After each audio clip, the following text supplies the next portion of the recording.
izolimi është problem i madh dhe këtë problem duhet ta adresojmë gjithë bashku, duke punuar në harmoni me inspektorin e përgjithshëm. Dhe duke bashkërenduar pastaj punën edhe me sistemet e tjera që kemi ne, që nga sistemi i bashkëqeverisjes që mbledh ankesa e tjera, cilat duhet kanalizohen,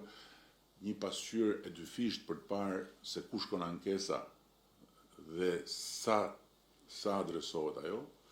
janë gjëra të rëndësishme. Po unë kam shumë besim që bashkarisht do ta bëjmë këtë punë ashtu si duhet dhe do të japim një frymëmarrje tjetër punës së sipërmarrjes në raport me inspektimin, por edhe të gjithë sipërmarrjes që do konkurrencë të ndershme, edhe që të garantohet konkurrenca e ndershme, duhet të mbyllen rrugët e asaj të pandershme. Dhe këtu inspektimet janë kyç. Këto kisha unë tani ta mbash me shëndet përgjegjësinë dhe tani ka ndryshuar rolet.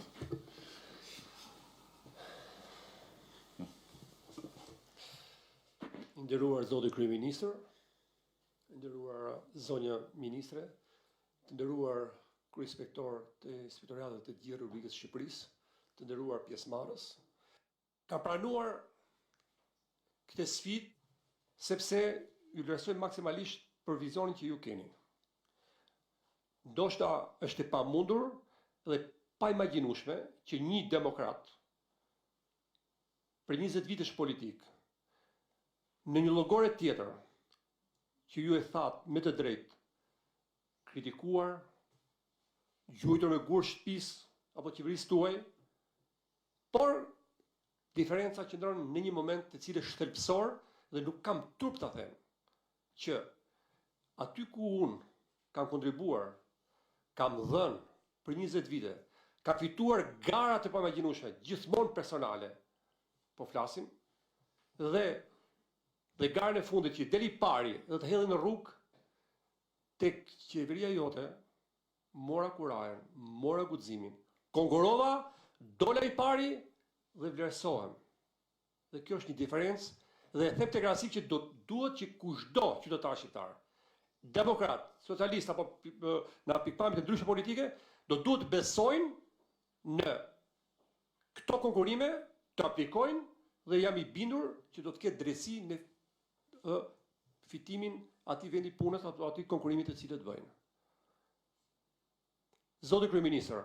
unë ju garantoj sot këtu,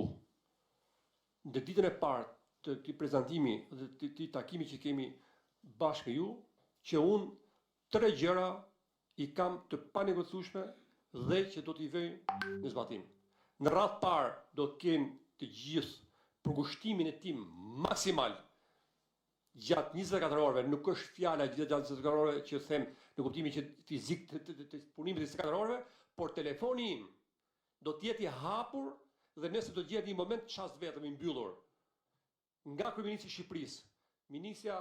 Zona Ibrahime apo kushdo kryeinspektor apo kushdo qytetar që do të bie telefoni dhe nuk do të përgjigjem dhe nuk do të jem në çast i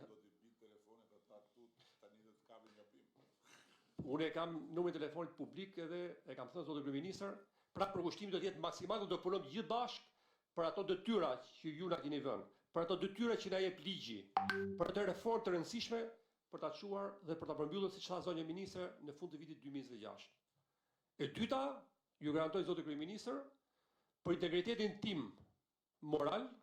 dhe besoj të gjithë trupës së kryeinspektorëve, të inspektorateve dhe deri tek inspektori i fundit që nuk pretendoj që gjithçka do jetë mrekullia, por do të ketë një përmirësim të dukshëm. Qysh nga ato çfarë na jep kompetencë ligji që tha zonja Ibrahime, sidomos nga rekrutimi nga masat disiplinore dhe deri në masat ndëshkuese, që do ketë drejtësi në kuptimin që çdo rekrutim zotë kryeministër që do jetë pranë trupës inspektuese të Shqipërisë do ta ketë shanset zero qoftë një inspektor që do të, më falni për termin, që do të paguaj apo do të shkojë te miku apo do të shkojë tek mua apo tek një person tjetër që do futen në punë nëpërmjet rishfetit. Zero. Këtë e kemi në dorë ne. Kurse problematika tjera kuptohet që janë më të gjëra dhe nuk do se do të zhdukim, por do të përmirësojmë dukshëm. Drejtësi dhe drejtësi do të ketë zoti kryeministër. Drejtësi në raport nga muaji i pari me kryespektorët me varësit e tyre dhe deri tek inspektori i fundit. Dhe do të krijojmë një frymë mjaft pozitive për biznesin dhe sfida që na ka vënë përballë zoti kryeministër është digitalizimi i sistemit dhe ndërtimi një sistemi dhe jo në kuturu të shkruar ose çka pa shkruar më përpara, vite më parë që është përmirësuar, po që do të përmirësohet përfundimisht tek bizneset në pëlqimin e një fytyre të një biznesi apo të një mënyre tjetër, por në saj të indikatorëve të rrezikut, të ndërtimit të një sistemi që të parandalimit dhe në mbrojtje të interesit të lartë publik në çdo moment.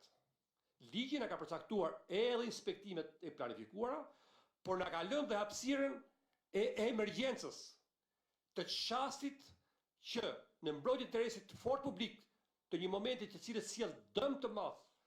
të rënd të interesit publik, do duhet që inspektoratët të jenë vigjilent në përmbushjet të këtij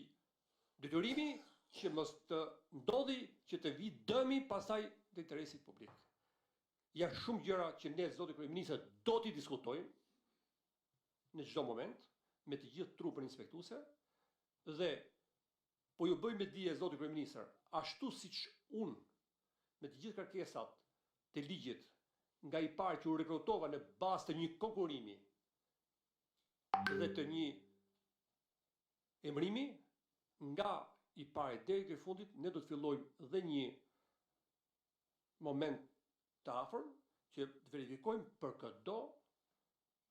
inspektor të Republikës Shqipërisë që do duhet të jetë në pozicionin e duhur, kualifikimin e duhur dhe si në ndeshje të ligjit, pra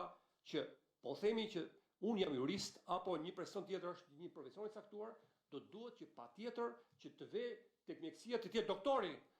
mos jetë, më falni, pa keq kuptuar, agronomi. Pra, ai ke bimet, ai te veterinaria, do të shikojmë që të përmirësojmë dukshëm gjithçka. Dhe një herë, më falni që u zgjata shumë, por ishte një moment që do duhej të thuaj dy fjalë, por ju falenderoj për besimin zoti kryeministër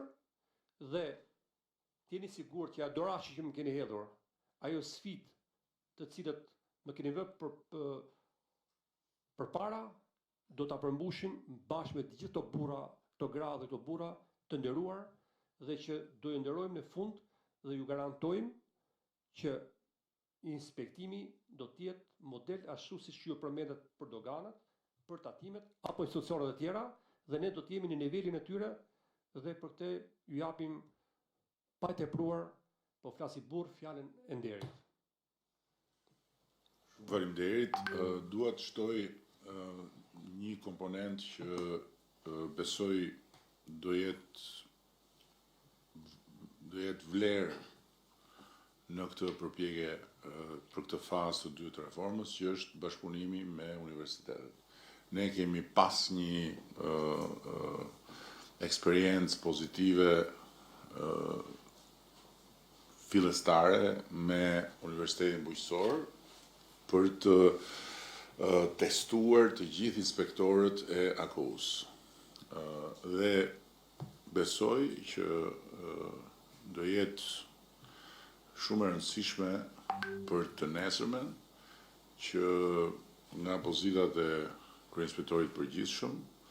të bëhen marrëveshje me universitetet lidhur me atë që the pak më përpara, që profesionalizmi të garantohet sipas çdo fushë. Jo një që ka mbaruar agronomi të bëjë inspektimin për një fushë që s'është e tija apo e anasjellta. Dhe vendosja në një kalendar e trajnimeve dhe certifikimeve në mënyrë të përvitshme, e shoqëruar me një sistem bonusesh financiare për të vlerësuar ata që janë më të mirët, do jetë vërtet një shtyse e mirë, por do jetë dhe një garanci. Do jetë një garanci për